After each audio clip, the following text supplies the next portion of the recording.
Welcome to HTC's IgnitionWeb tutorials. Today, we are going to learn about creating and managing a site's frequently asked questions section using IgnitionWeb's FAQ Manager. FAQ Manager is a convenient module within the IgnitionWeb platform designed to help easily administrate a site's FAQ section. FAQs, or frequently asked questions, are listed questions and answers, all supposed to be commonly asked in some context and pertaining to a particular topic. Quickly add or remove FAQs from your website, organize, reorder, and update existing FAQs, and keep fellow administrators informed of your changes, all with this easy-to-use manager. For the purpose of this tutorial, I'm going to be creating an FAQ category and populating it with example questions using WOW, the IgnitionWeb demo site. I'm going to get started by clicking on FAQ Manager. This will bring me to the FAQ category listing. Beyond helping to organize related FAQs into sections, categories allow for bulk actions to be applied to multiple FAQs.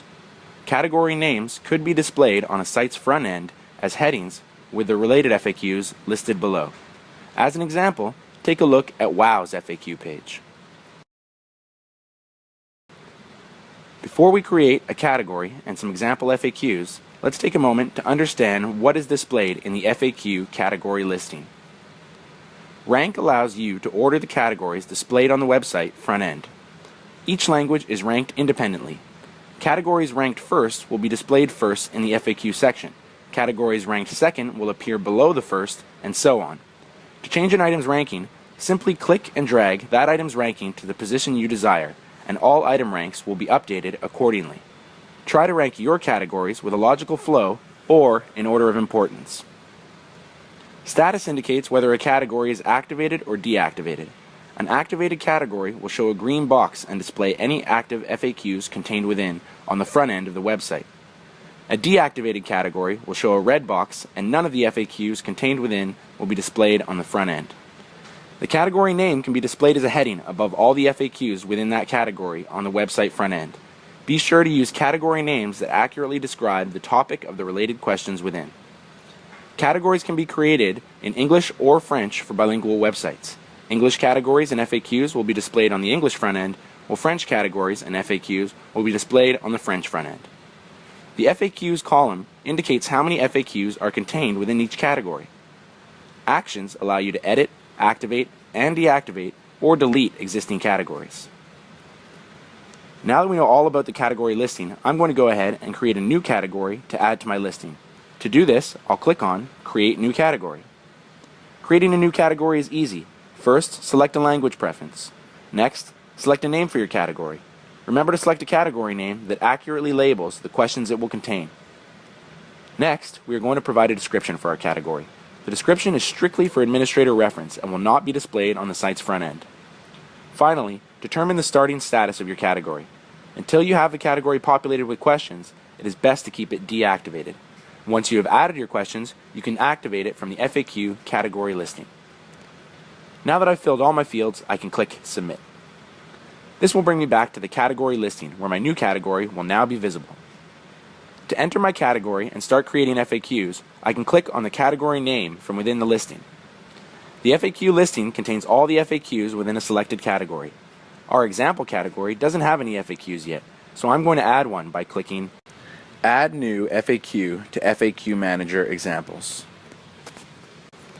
Creating a new FAQ is easy. To begin, simply enter your frequently asked question in the question field. Next, I will need to provide an answer for my question. After providing a question and answer, I need to designate my FAQ status. I'm going to keep mine active, but it will not be displayed on the front end yet because my category is deactivated. Once I have created all my FAQs, I will activate my category so that everything is displayed on the front end.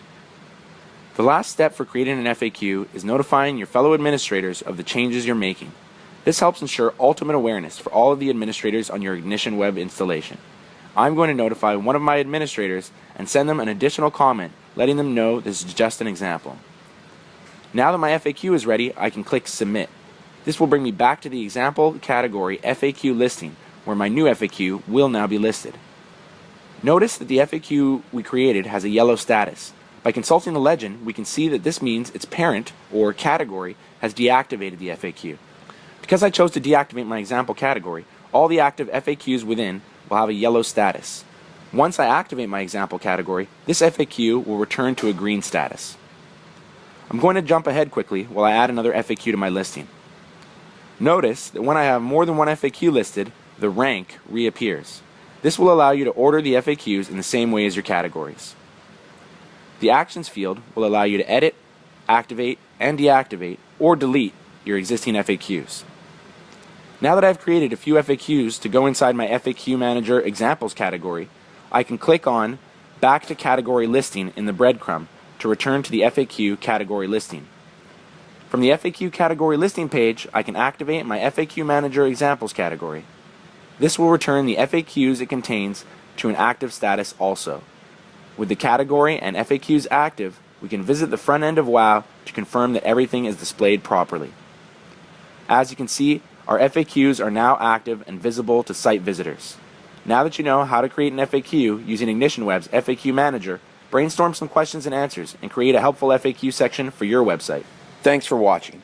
We hope that you've learned a lot and encourage you to check out HTC's other IgnitionWeb tutorials at youtube.com/IgnitionWebTutorials.